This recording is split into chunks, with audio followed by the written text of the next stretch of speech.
News nation digital के हमारे special episode खबरें दुनिया की में आपका स्वागत है। मैं हूं सुमित कुमार दुबे।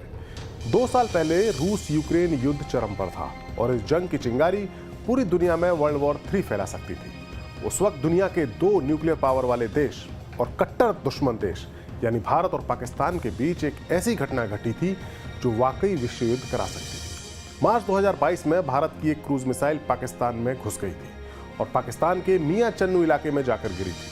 बाद में भारत की ओर से बताया गया कि यह मिसाइल गलती से दाग दी गई थी, लेकिन इस सवाल ये था और बेहद अहम सवाल था कि आखिरकार वो कौन सी गलती थी और किसकी गलती थी जिसके चलते ब्रह्मोस जैसी खतरनाक मिसाइल पाकिस्तान पर हमला करने के लिए घुस गई। इस सवाल का जवाब अब मिल गया है। हाल ही में दिल्ली हाई कोर्ट को दिए एक जवाब में इंडियन एयरफोर्स ने बताया है कि ब्रह्मोस मिसाइल के कॉम्बैट कनेक्टर जंक्शन बॉक्स से जुड़े रहे, जिसके चलते मिसाइल गलती से फायर हो गई। ये पहला मौका है जब भारतीय वायुसेना ने यह बताया है कि पाकिस्तान पर गलती से हुए इस ब्रह्मोस के हमले की वजह क्या थी। एयरफोर्स के मुताबिक कॉम्बैट क्रू को यह बात अच्छी तरह से पता थी कि कॉम्बैट मिसाइलों के कॉम्बैट कनेक्टर जंक्शन बॉक्स से जुड़े हुए हैं। इसके बाद भी crew members mobile autonomous launcher commander को मिसाइल लॉन्च करने से रोकने में फेल साबित हुए। इसकी वजह से पड़ोसी देश पर मिसाइल लॉन्च हुई। इस लॉन्चिंग की वजह से हवाई और जमीनी चीज़ों के साथ साथ लोगों की जान के लिए भी एक संभावित खतरा पैदा हो गया था। ऐसा इंडियन एयरफोर्स ने दिल्ली हाई कोर्ट में इस पूरी घटना के बारे में बताया है। इस गलती से सरकारी खजाने को 25 करोड़ रुपए का चूना लगा, यानी 25 करोड़ रुपए का नुकसान भी हुआ था। दरअसल एयरफोर्स को ये बातें हाईकोर्ट में इसलिए बतानी पड़ी क्योंकि इस गलती के लिए जिन अधिकारियों को जिम्मेदार ठहराया गया था, उन्होंने इस फैसले के खिलाफ कोर्ट का दरवाजा खटखटाया है। बहरहाल कोर्ट में तो इस मसले पर फैसला जो भी हो, लेकिन भारत से पाकिस्तान की ओर ब्रह्मोस की ये लॉन्चिंग एक ऐसी घटना है जिसने पूरी दुनिया को ब्रह्मोस की ताकत से तो रूबरू कराया ही, साथ ही पाकिस्तान के एयर डिफेंस सिस्टम की भी कलई खोल कर रख दी थी।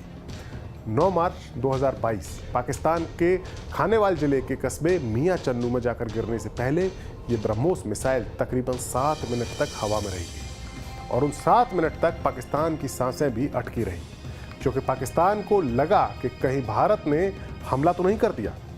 भारत के अंबाला के पास के एक सेंटर से गलती से मिसाइल टेस्टिंग के दौरान फायर हो गई थी।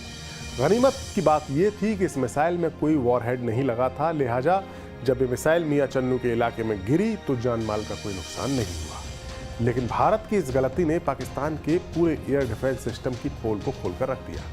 पाकिस्तान आर्मी ने यह तो दावा किया कि उसने भारत के हिसार सेंटर के पास से एक सुपरसोनिक स्पीड से आते हुए एक प्रोजेक्टाइल को ट्रैक किया था, लेकिन पाकिस्तान अपनी ओर आते हुए इस प्रोजेक्टाइल यानी ब्रह्मोस मिसाइल को इंगेज नहीं कर सका, या अगर दूसरे शब्दों में हम कहें, पाकिस्तान अपनी ओर आते हुए इस खतरे को देखकर भी उस पर हमला करके उसको बर्बाद नहीं कर सका।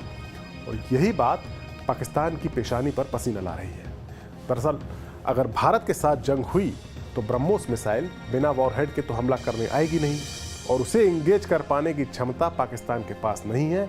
इसका खुलासा इस वाकये से हो गया। पाकिस्तान ने चीन से HQ-9 नाम के एयर डिफेंस सिस्टम को खरीदा है, लेकिन ब्रह्मोस को इंगेज कर पाना यानी उसे नष्ट कर पाना उसके बस की बात भी नहीं है। 9 मार्च 2022 को हुए इस वाकये ने पाकिस्तान की पोल तो खोली, लेकिन उसे ब्रह्मोस का वो मलबा हासिल हो गया जिस पर उसने अपने इंजीनियर्स को रिसर्च करने के लिए लगा दिया है।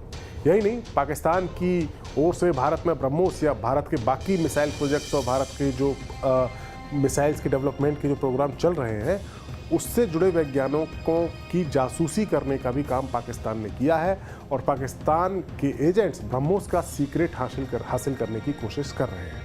अब हम आपको बताते हैं कि भारत की ब्रह्मोस मिसाइल कितनी घातक है जिसने पाकिस्तान को परेशान किया है। ब्रह्मोस एक ऐसी सुपरसोनिक क्रूज मिसाइल है जिसके इस्तेमाल भारत की सेना के तीनों अंग यानी इंडियन एयरफोर्स, इंडियन आर्मी और इंडियन नेवी तीनों करते हैं। इस घातक मिसाइल को भारत और रूस ने एक साथ मिलकर तैयार किया है।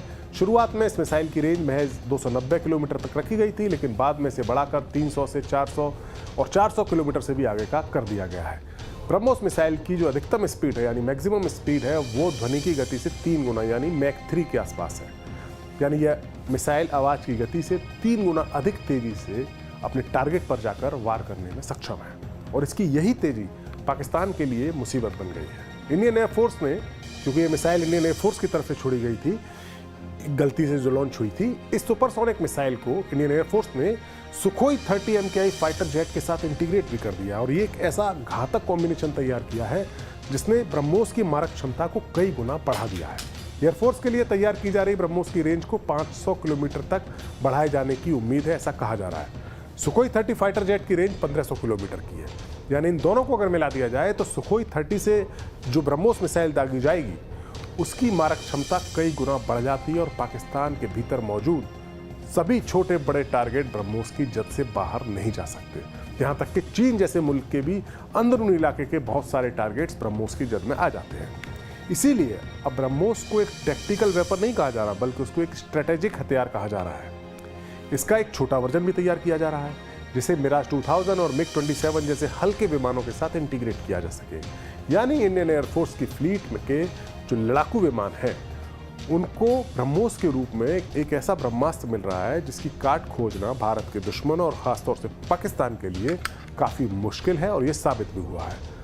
पाकिस्तान का एयर डिफेंस सिस्टम कितना कमज़ोर है ये बात अब पूरी तरह से दुनिया के सामने आ चुकी है। हमारा ये वीडियो आपको कैसा लगा? कमेंट बॉक्स में जाकर अपनी राय हमें ज़रूर बताएं।